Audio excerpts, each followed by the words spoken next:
This has been a pretty bad week, honestly. A pretty bad week.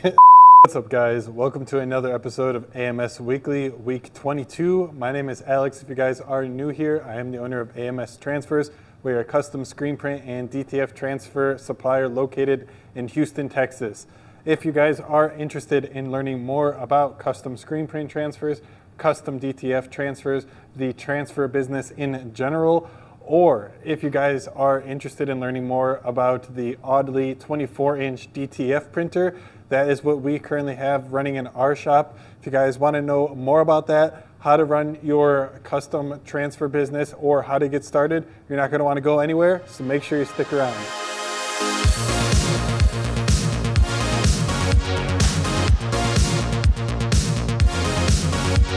Today afternoon, time is about 1:05. Got into the shop early this morning, answered some emails, did some SEO work, tried to get our organic keywords up, but also have our full color DTF printer up and running. Like I said in the intro, if you guys are interested in learning more on the Audley 24-inch DTF printer, make sure you guys leave any comments or questions you have down below, and I will answer them. I try and respond to all the comments that come in on my page. So please, if you have any questions at all, drop them down below. And while you guys are down there, if you wouldn't mind hitting like on the video and also subscribing to the channel. I post weekly videos of Week in My Life running a custom transfer business located in Houston. So if any of that sounds like something you'd be interested in, hit the like button and subscribe. But this file is just about wrapped up. It's currently at 87%. And then once this finishes up, we can go ahead and cut the film and then go ahead and cut the individual transfers up and get them packaged and on their way to our customers. These orders were placed last night, so we are just getting them printed today and shipped off. I think the customer lives in Georgia, so hopefully they will be getting them in the next 2 days. But yeah, I'm gonna let that finish up. This week on Monday, it was a bank holiday, so Michaela and I came in and recorded some video processes. And a couple videos ago, I said that we were looking to bring on some employees to the company and really sort out our manufacturing. So I am happy to say that we in fact are. We are going to be bringing on a production employee and an executive assistant. The executive assistant will be tasked with helping us get our customer service under control, our response times down, and just overall providing better customer support. We are also looking to hire a production operator to manage our screen print processes and also eventually move them into the DTF printer, but they're going to be starting in our screen print processes. So on Monday, we spent a whole bunch of time, the entire day, recording all of the different processes that it takes to screen print, just trying to make sure that we had everything nailed down. We have an actual way of doing things here at AMS Transfers, and it's not just willy-nilly, you know? So got that taken care of on Tuesday. Yesterday, we had a rush order come in on our screen print transfers that we needed to get printed. However, it was a custom color. It was this teal color that you guys are seeing. And to make this color, we had to use some older ink that we had laying around in the shop. And I would say it was probably about like 2 or 3 years old. And because of that, it was just super thick and hard to work with. And we were just having trouble getting the screen completely cleared because the ink was so thick. Unfortunately, we didn't have any reducer, so I had to just like throw the screen onto the manual press and just brute force push through the pain and get through that order. Luckily, we were able to do it, but man, that was a stressful one. Unfortunately, I didn't have any time to pick up the camera because we were just trying to make sure that we could get that order out on time to the customer, which thankfully we did. But yeah, busy couple of days the past 2 days. Really looking forward to getting that employee in. We are trying to bring the production operator in on June. I have a calendar right here. Yeah, so we're looking to bring them on June 15th. Monday, June 15th is when the production operator is planning on starting. And then a little bit later, hopefully by July 1st, we'll have the executive assistant in. But I think the DTF transfers just finished up. So let's go ahead and get these cut and packaged up for our customers.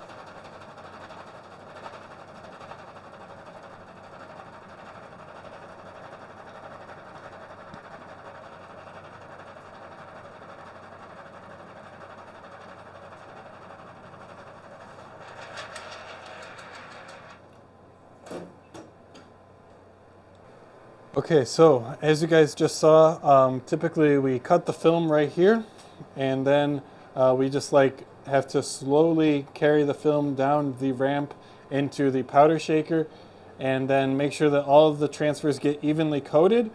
And at this stage right here, we have the hold down bar applied, and we use kind of this pull to activate the silver dome sensor that you guys can see there. And then when we put the pole in front of it, it advances the film into the dryer just a little bit, and we can evenly cure all of the transfers at one time while not wasting any film in the process. Please excuse the mess here. It's been a long day of printing. Still got to get everything all cleaned up. But Michaela is going to wrap this up. In the meantime, I need to get started doing one of the worst tasks in the business. I got to reclaim some screens, completely out of automatic size screens, so I got to get those all cleaned up, get them coated so that when we come in tomorrow, we'll have a brand new cabinet of fresh screens ready to go.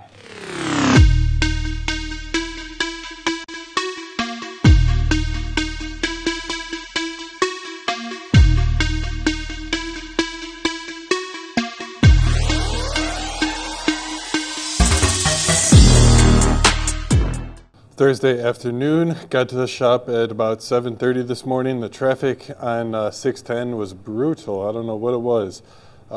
Anyways, today is a big day. We have to submit a RFP to one of the schools in the local area. So I got all of that all worked up this morning. I've been just trying to get everything sorted with that, filling out the required affidavits, getting all of the signatures and everything, and assembling our price sheet for this RFP. And then we have to go drop it off to the home office of the school, and just to make sure that we get our hard copy in by the deadline and there is no delays with the post office or anything. I'm not going to take any chances with that. So we're going to go ahead and drop that off. Currently, Michaela right now is at USPS getting one of the sheets notarized because it required a notary signature, and just a minute, got to answer that phone call. Got that all sorted. Where was I? So yeah, Michaela is currently at UPS getting a copy of the one of the pieces of paper notarized, and once she gets that done, we'll get everything ready and go drop it off at the home office. I am super excited for this. It's probably a bid worth it's like 65,000 t-shirts and then about 50,000 polos. The t-shirts are front and back, and then the polos are just one color. The person that requested the RFP, the procurement director, asked for all of the designs to be heat transfers, which, if you guys know, that is basically our complete specialty. That is what we specialize in and what we are amazing at. So that gave us a huge leg up because typically when they ask for these RFPs, they have like screen printing or embroidery. However, for some reason, I guess heat transfers are really making their way into the public discourse, and the everyday person is learning about them. So that is awesome. Glad to see it. That works really well for us. I think that we were able to submit a very competitive bid. So I'm just really hopeful that this bid comes our way and we can get this contract. So like I said, that's like 50,000 polos per year, and then 65,000 polos per year. And then the contract has the ability to be extended for 3 additional years. So in theory, it could be like a 4-year contract with each year being worth several $100,000. So I'm really excited. Hopefully this goes our way. I'm a little bit nervous. We have submitted bids before for school districts, and I'd say we probably have submitted like 15 in the greater Houston area, and we've won 2 out of the 15. So our numbers, our track record isn't the best in that regard, but I feel like we're super competitive since it is heat transfers. And yeah, fingers crossed at this point. There is one more thing.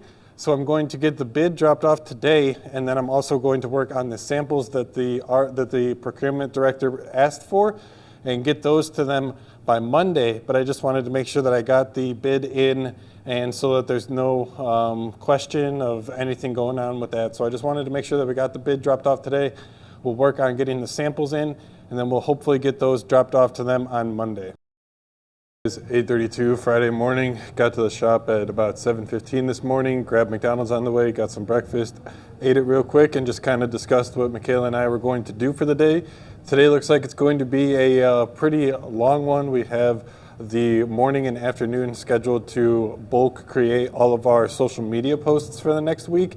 So I kind of want to try a new approach where I spend one day of the week, like 4 to 5 hours of that day, actually working on bulk creating all of our social media that we can then put into our drafts folder on TikTok and post them as needed throughout the week. And the content's already created, the descriptions, everything. All we need to do, just go into the app and post it.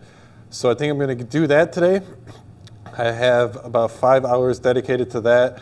Before I get on to doing that, though, I have to get the screens coded from the screens that I reclaimed on Wednesday. I still haven't coded them yet. Just got to get these all coded and drying because we have a screen printing order later today that we need the screens for. Around 12:30, I'm planning to switch gears from working on the social media.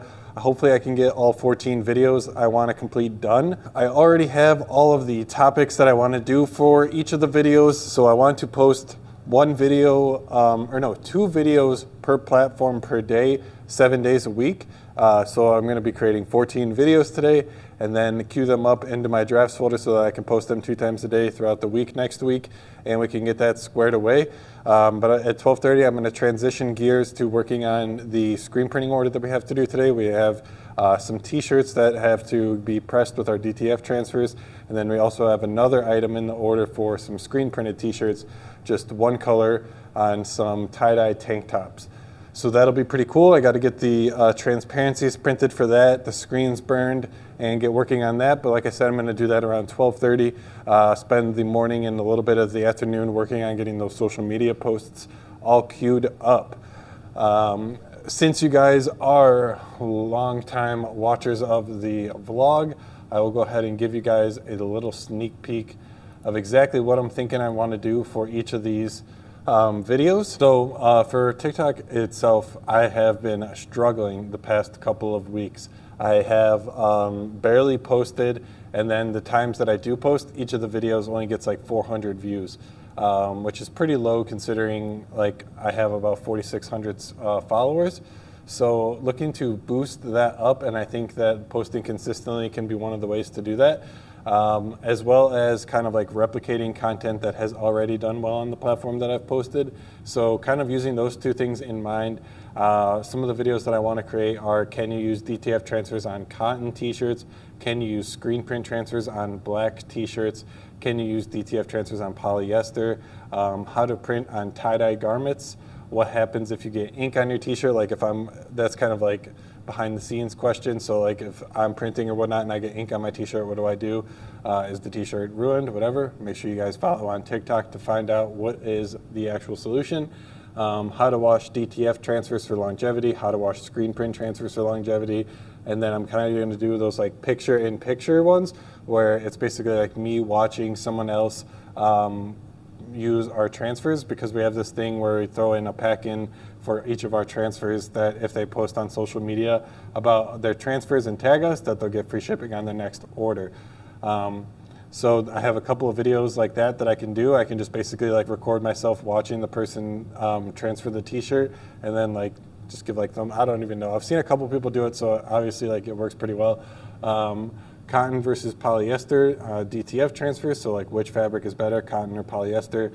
3 common problems we encounter when using DTF transfers, 3 common problems we encounter when using screen print transfers, where we source our DTF supplies, and last but not least, we have DTF transfers versus screen printing, which is better for you. And then one that like kind of a bonus that I personally am pretty interested in. I'm going to kind of do it where I don't even know what's going to happen. I'm just going to record it and see what happens along with the people following me on TikTok. It's, can you use foil on DTF transfers?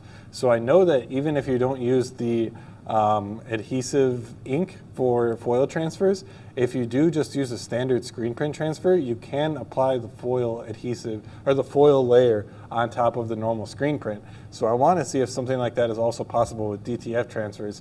And I could even milk it for the following week and try and get some like durability and wash tests on foil DTF transfers, so on and so on. So that's what I got going on. That's what the plan is for the afternoon. I got to create all of these videos and then edit them, get them posted or get them in my drafts on TikTok. And yeah, it's going to be a lot of work, but hopefully we can manage like 5 videos an hour. And then it'll only take like 3 hours to get all the videos done. And then we can spend 1 hour editing that. But I got to stop talking to you guys. I got to get to work coding those screens over there. I'll set up a time lapse so you guys can come along with me.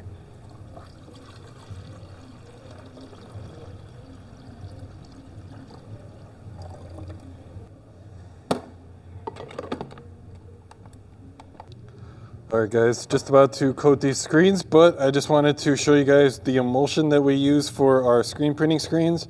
We've been using Ulano Orange for probably about almost a year now. Probably in August or September it'll be a full year.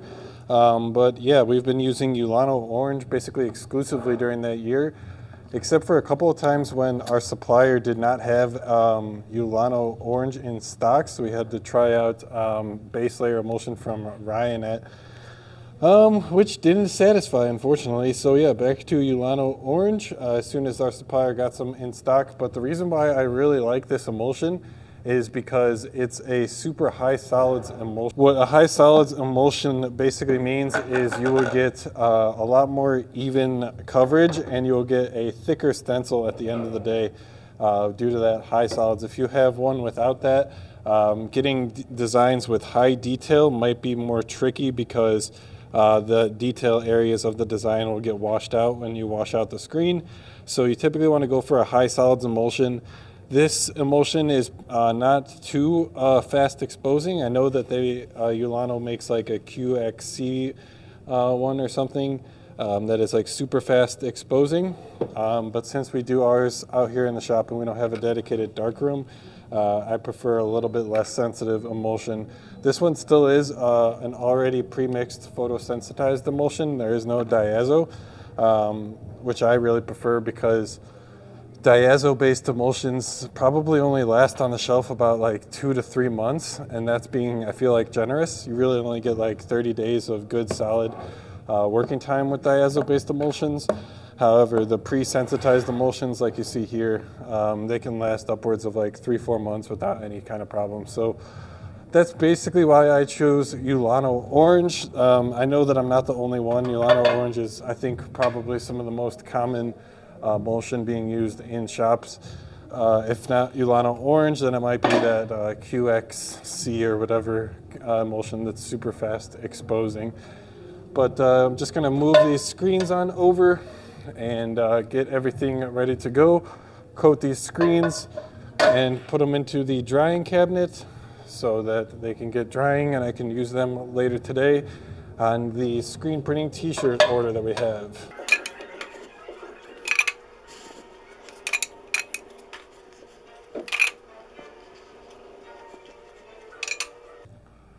All right, guys, while I'm coding these screens, there actually is something else that I wanted to talk to you guys about that's been going on here. So yesterday was June 1st, so that was the day that we could have qualified for Star Seller on Etsy. However, unfortunately, there was, I really don't want to talk about. Okay, so I don't even know really where to start on all of this, but at the end of May, there was a customer that had a problem with one of their adaptive flasks getting delivered. It looks like USPS just lost the package and never got scanned in.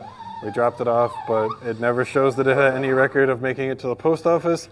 So typically when stuff like this has happened to us in the past, we just refund the customer and give them a replacement. So this happened on Sunday. The customer reached out with a help request letting us know that the package hadn't been delivered, so we took it upon ourselves to refund the customer. And since Monday was a bank holiday, we were not able to ship the item out right away. And at that point, the customer went ahead and left a 1-star review on the listing saying that it had been 10 days, they had never got it, And then when he brought it to our attention, we just canceled the order. So we definitely dropped the ball on the communication aspect. We probably should have let the customer know right away that we were going to be sending them a replacement and that they could have a refund. That would have avoided this whole situation. However, that's not what we did. Just gonna have to be something that we learn from. So yeah, the 1-star review, and then we explained everything to the customer, told them how we screwed up on the communication and didn't tell them this and that, and everything was gonna be all right. The customer accepted that and was like, okay, cool, I'll go change my review right now. And then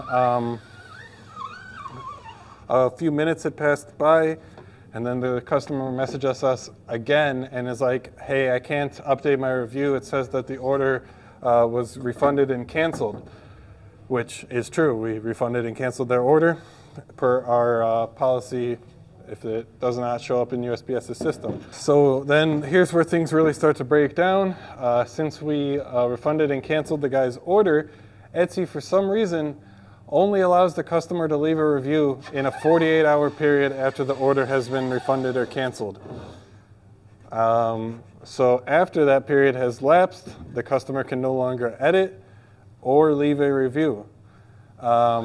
Basically, if you guys aren't seeing where I'm going with this, the customer was unable to update their 1-star review, and now we have a permanent 1-star review on the listings that we cannot change or update despite the customer wanting to.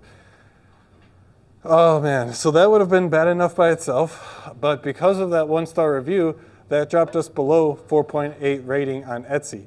And if you drop below 4.8 rating, you're unable to make star seller because that is one of the requirements. You have to be 4.8 rated.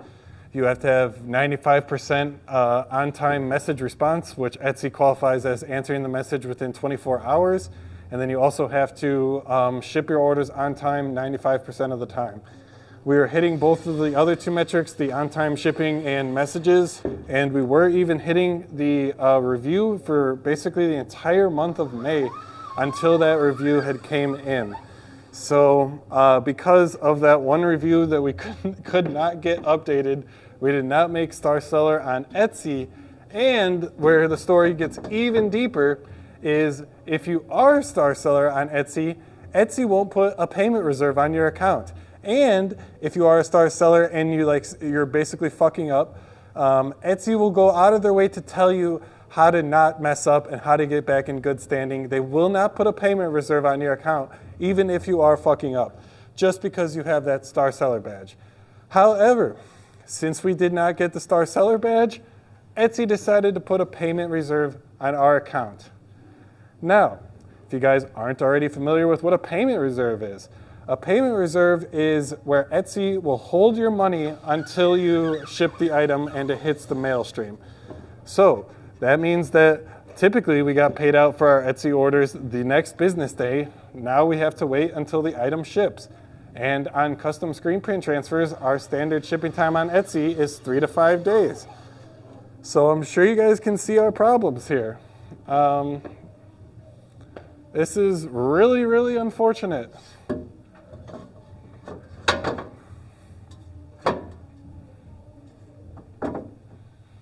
We've had a payment reserve put on our accounts once before, and it was pretty catastrophic. Like, it really hurt the money situation for the business, having to wait until the transfers hit the mail stream for the funds to be released. So that's like basically a minimum of like waiting 8 to 9 days to get the money because, like I said, 3 to 5 day shipping time, and then at that point, Etsy will release the money. So then it still has to hit your bank account. So Etsy releases the money, probably another day goes by, and then Etsy sends the money to your bank account. Another day goes by, and then you finally have the money in your bank account. So like, yeah, all in all, probably 8 to 9 days delay getting my money. And then, because I was so confused, we had not been doing any of the things that we were previously doing to get a payment reserve put on our account. I was extremely confused why they did it. I honestly thought that it might be a glitch because on their forum it says we will email you and there will be a notice on your shop advisor that you have a payment reserve, but we did not get an email. There was no notice on our shop advisor, and the Etsy dashboard has been a little bit glitchy. So I was like, okay, maybe it's just a glitch and we didn't actually get it. Reach out to customer support, ask, can you please explain why a payment reserve was put on my account? Their response is, unfortunately, we do not list the detailed specifics of why payment reserves are placed on our seller's account, blah, blah, blah. Bogus, bogus bullshit. So yeah, didn't tell us why we did it, so I'm really not sure how we can improve to not have a payment reserve put on our account if they don't tell us what we did wrong. But yeah, that was a very useful support ticket from Etsy. Always a best-in-class customer service for their sellers. But yeah, that's great, guys. I guess our only opportunity now is to have a payment reserve put on our account for the next 30 days. And then hopefully we can hit Star Seller for June. And then we will join the exclusive club that Etsy loves so much of Star Sellers. Yeah, I don't know. That's the plan at least. That's what we're thinking. This year we made it a goal to get off of Etsy and move the business entirely onto platforms that we control, like our website and website for AMS, website for WW. That's been going pretty well, but Etsy is still a pretty big source of income for the business. And it's not like something that we can just turn off right now because the tap in terms of the revenue that Etsy brings in is pretty large. And that's not even to say, we've honestly been having a lot of different problems with Etsy this year for different reasons. I'm not sure if it's just us or what, but our listings have been down like 50% month over month in terms of like visits and traffic to the like actual page views on the listing itself. So I don't know what's up with that. That's been incredibly annoying. We haven't changed anything. Our listing is still exactly the same. Our reviews have gone up. Our turnaround time is exactly the same. I don't know what it is, but that's been really frustrating to deal with. Thankfully, the website has been picking up the last period, so it hasn't really been that much of an impact on the business having the Etsy slow down. But yeah, guys, just super frustrating, super annoying. One of the things that we have to deal with being a business on someone else's platform, you got to play by their rules, I guess. So whatever, man. Just really shows us that we need to accelerate the move to our own platform, a platform that we control completely, like our website, and get ourselves off of Etsy, man. I can't stand Etsy. I can't stand the power that Etsy has over us, the power that Etsy customers have over us via the review system, and everything about it, man. The fees that Etsy takes, Etsy has probably made like $15,000 to $20,000 off of my business in the past time that I have been on Etsy, just off of their fees. And yeah, here they are, hassling me, hog-tying me with my money, and whatever, man. You take it on the chin and do what you can. Okay, got those screens all coated, but man, guys, all right, when it rains, it pours. So I just kind of wanted to go over a little bit what was going on yesterday. So if you saw yesterday, you probably noticed that we were a little frantic trying to get that bid sent out yesterday for the RFP. That's because there was something that I wasn't telling you. Yesterday, we are in the car. On the first of every month, I typically do my rounds in the Houston schools. I have like 7 that I like to check the different school districts in the greater Houston area and just see if there are any RFPs for stuff that we could be able to apply for. I start doing my rounds in the car on the way to work, and sure enough, I get to one of the schools that we have already been working with, and I have been basically waiting for their RFP for the past like 2 years, because let me give you guys a little bit more context here. This school has had their contract expired with their previous vendor since about the end of 2020, I want to say. Their contract expired in August of 2020. So they had not had a contract with a apparel provider other than the one that they were still using from when the contract that they had. So their contract had expired. I thought that they would put out an RFP within the next couple months for the new one. Typically, they actually do it before the contract expires, so that was a little weird to begin with. But that RFP never came, It never came a few months later. It didn't even come a year later. It hadn't even come 2 years later. So I just keep on checking it out every month and seeing if they posted the RFPs. And for a little bit more context, RFPs are typically minimum 30 days long.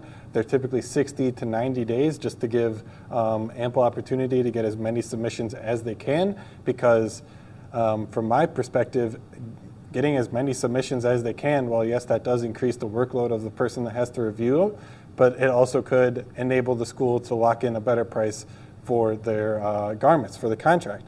So to me, it makes sense to make it as long as possible, to elicit as many bids as possible.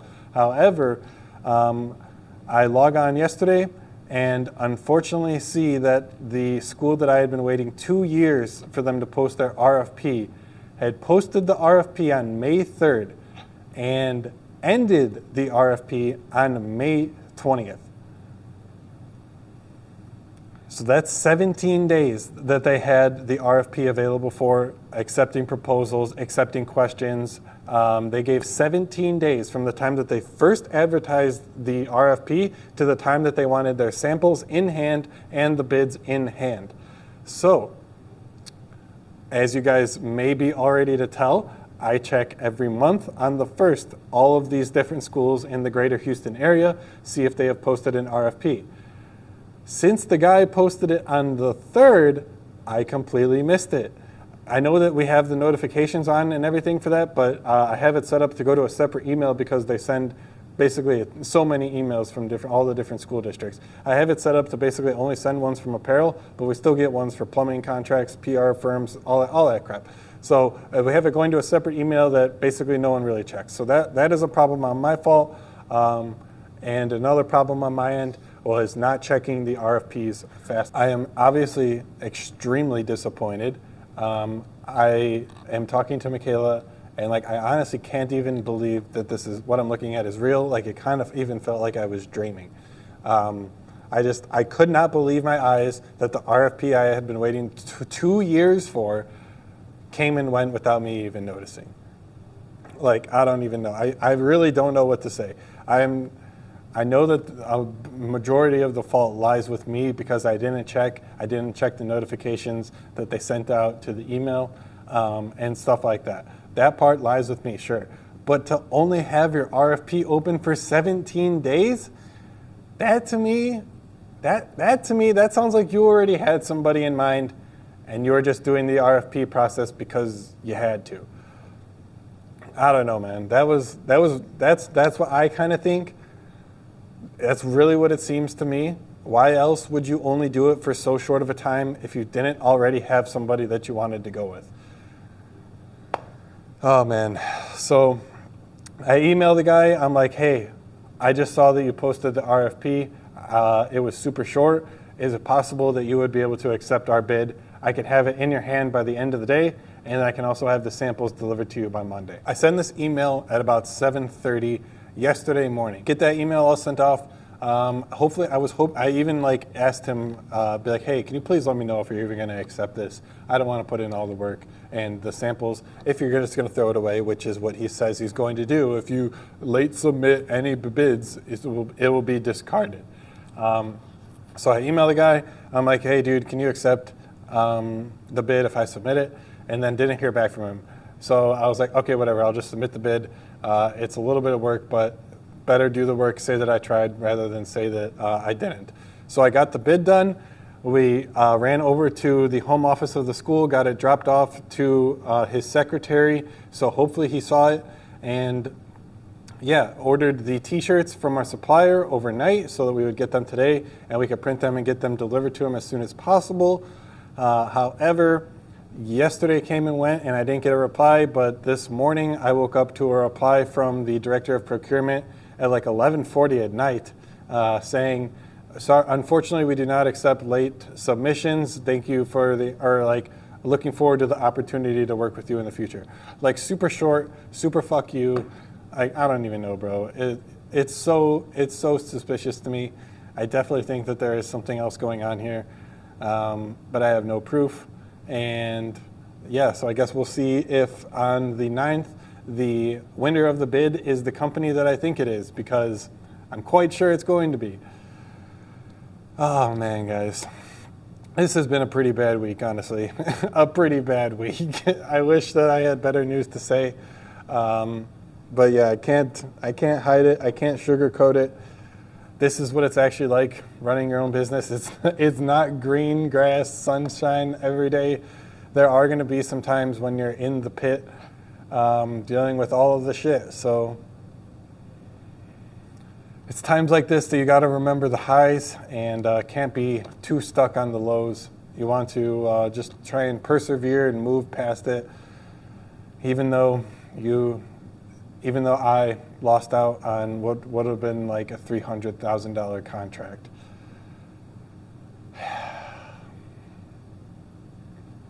Oh man, guys. So if you were wondering why I didn't get any footage this week, that's why. It's been a real rough week over here at AMS. It just really sucks because, I mean, I guess it's a good thing. So here's the silver lining. I was about to say that it really sucks because all of the mistakes were basically our fault. But I guess I could look at it a different way, saying all of the mistakes were our fault, so we can fix them real easily, and we should be able to avoid these mistakes and problems in the future very easily. Since we caused the mistakes, we are in control of ourselves. We can fix the mistakes. That's what I'm gonna try and tell myself. I don't really think that right now, but hopefully over time we can start thinking that. Man, yesterday I was pretty down. I'm not gonna lie. I was just super frustrated, super upset with the way things were going. One bad day, yeah, that's all right. 2 bad days, oh, that kind of sucks. 3 bad days in a row, damn, that really sucks. 4 bad days in a row, oh man, that's hard to deal with. That's hard to deal with. But like I said, gotta persevere, keep pushing through it. There's nothing really more that you can do other than that. But yeah, guys, I've wasted enough time already. When I started recording, I think I said it was like 8:30 or something. It's already 9:30. I've only gotten the screens coded. Hang on, I gotta go ahead and set a phone call. Anyways, yeah, it's already 9:30. I only got the screens coded, and I've been talking to you guys for the past hour. So gotta knuckle down, break out of this funk, and start recording some TikToks so that we can send a whole bunch of traffic to the website and put our Etsy problems behind us once and for all. 8 in the afternoon, got back from the post office just now because earlier this week we had one of those pink notices that we had a package that we had to go pick up at the post office because it had postage due. So went over to the post office to go and grab that, and we went to the one that we normally drop off our packages. But I actually didn't know that the post office that's like right down the street where we go and drop off our packages isn't the same post office that is responsible for delivering to the office. So I learned that, had to drive over to a different post office to pick up the parcel because they're the ones who were actually holding it. And I got to the post office and the guy's like, oh yeah, it has postage due. I was like, yeah, no problem. And he goes back and gets the package, and then he comes out with like an extra large Lowe's moving box. And I was like, oh boy, that doesn't look good. And he's like, okay, so it'll be $84.83 to pick up the package. And I was expecting it was going to be like $4 or something, because like on the slip they did write 84, but the guy kind of like made his A's that kind of looked like a dollar sign. So I thought it was just like $4.83. I was like, yeah, that's no big deal. I'll go pay that. But no, $84.83. And yeah, typically this was one of the screens. So if you guys did watch last or 2 weeks ago, you saw that I was having that rage clip of the guy who ruined his screen and then left a negative review because he ruined the screen. Anyways, that all got worked out and he ended up changing his review. But the guy sent his screen back in an extra large Lowe's moving box. And typically we just send our screens in like these like super flat white boxes that like they're really good for sending the screens. We only have to pay like $12 to send one of them, and we've never gotten postage due for any of our customers, anything of the sort. So we told the customer, or we provided the customer a return label and said, here, ship the item back in its original packaging and we'll get you a new screen, no problem. Told the customer this, and then the customer must have thrown away the original packaging, whatever it was. Maybe he like ripped it open, something, I don't know what happened. But for whatever reason, he didn't ship it back in the original packaging and chose an extra large Lowe's moving box. and the USPS wanted to charge me $83 or $84 to get the package back. I mean, obviously, I'm not in a position to pay $84 to get this screen, to get the package back. $84 just for shipping, like that's pretty outrageous. So I was like, okay, what are my options to the USPS employee? And he said, I really didn't have much. It was either pay or the screen would be returned back to the sender. And since it was a return service label, I kind of thought that I would be the sender and I would also be the person receiving it since I'm the one who generated the label. However, I guess I didn't know, but it was the customer's name as the return service. So what's going to happen now is USPS is going to return the package to the customer. I'm not sure if the customer is going to have to pay that $84 to get the package too or what. But yeah, kind of at a loss what to do here. Hopefully the customer doesn't have to pay that fee and he can just get the screen back and repackage it using the original packaging. But I don't really know what's going on with this order. I'm definitely not going to get myself in a scenario where I have to pay $84 just to accept the return, and then I still have to send it back to the customer.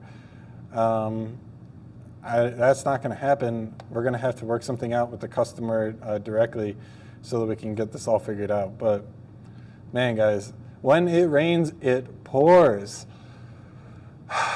This afternoon, I got a little bit of the social media done. I didn't get nearly as many as I wanted to. Was working on sales, got some good sales coming in this morning, so all good on our revenue for the week. That we got 2 sales that put us over the mark for our revenue numbers. That is good because when I don't hit those numbers, I got to answer messages and emails on the weekends, which I don't really, none of us like working on the weekends. So I'm super excited. We hit that goal. Can have a rather relaxing weekend. I still have to edit the vlog that you guys are watching. And then there are a couple other things that I want to do with the long form content side of things that I am going to keep close to the chest. Make sure you guys subscribe so that you don't miss when I announce what I'm talking about there. But I have the transparencies printed for the 2 screen printing orders that we have to get done. One of them is going to be t-shirts. The other one is a left chest logo. Only 54 on those, and we were able to fit 12 on a sheet. So should only need 6 sheets on that, and we'll be good to go for the day. Michaela, I think, just wrapped up the full color job, so she's got to get the roll cut up, and then we can cut up the individual orders, get those packaged up, and get those on their way to their customer as well. Whew, I am happy that the sales goal was hit for the week. That is definitely a positive in an otherwise pretty rough week. If I didn't hit the revenue goal for this week, I probably would have been super down in the dumps. But again, you got to take the positives, take the light as it comes, and can't be too weighed down by the negatives. About 2:12 in the afternoon, got the screen printing order all wrapped up, the transfer order that we had to do. Everything went very smoothly with it. It's so nice being able to print huge sheets like this. Like this is a 15-inch design, and normally printing stuff like this would be pretty annoying to do manually. However, it was not bad at all with the auto. Each one came out pretty perfectly, and I only had a few like this bottom corner was giving me trouble with it, and I think it was because the paper was slightly coming up from the pallet each time it would do a press. So I just printed a couple extra sheets and then put an X on the design for that sheet, so the customer got a few extras, and yeah, no problems with that. Got to get the tie-dye shirts that we have here all ready to go. You can really tell it's summertime, getting in those summer vibes with these tie-dye tank tops. They look pretty sweet. Wish I got an extra one for myself at this time, but whatevs. Also got to do the black tank tops. On this one, the customer is going with a full color transfer, getting these all banged out. Got the heat press turning on. Once that comes up to temperature, Michaela will get started on that. Got the dryer turned on to t-shirt settings, so we got to give that a little bit more to heat up, come up to temperature for t-shirts. Then we'll get going on that. Once we get done with this, that's going to be it for today. Michaela already looks like she's got a good bit of the orders packaged up for today. And yeah, once we get this done, that's going to do it for today. It's about 5 o'clock. About to head out of here for the day. Got all of the orders all ready to go. Michaela is currently loading them in the car. We got to drop them off to USPS and to UPS. But before we do that, I got to finish this vlog out. So if you guys did enjoy the vlog, thank you so much for watching this long. If you did, please leave a comment saying hello. And for those of you who are not already subscribed, I would really appreciate if you guys could hit the subscribe button down below. It's the big red button. That will help make sure that you guys do not miss any videos that I post. I post a new video every week, Sunday at 10 a.m. Central Standard Time. So make sure you guys are subscribed. Turn on the notification bell if you guys are interested in getting notifications. And with that, guys, I will see you next week.